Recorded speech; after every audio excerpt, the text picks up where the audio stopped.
Hello everyone, at dahil tapos na ang Pasko, so ililigpit na natin tong ating Christmas tree. So maraming salamat sa ating tree na ilang taon na rin namin ginagamit para sa pagpapaganda ng ating bahay. So ayan na nga po, at isa-isa ko nang tinatanggal ang mga decorations from the flowers at saka yung mga Christmas balls and the snowflakes na ating ikinabit. So hindi ko na hinintay yung mga batang magligpit nito, tulungan ako dahil nga malikabok na siya.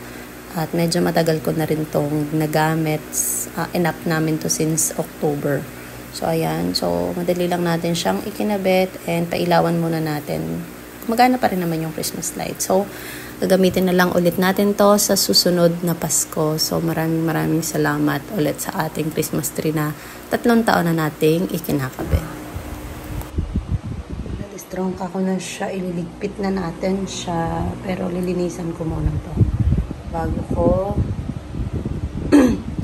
itago ulit. So, yun. Till next Christmas. Bye-bye. So, ito yung mga snow. Hindi ito. Iwawash natin siya. So, bye. Thanks for watching.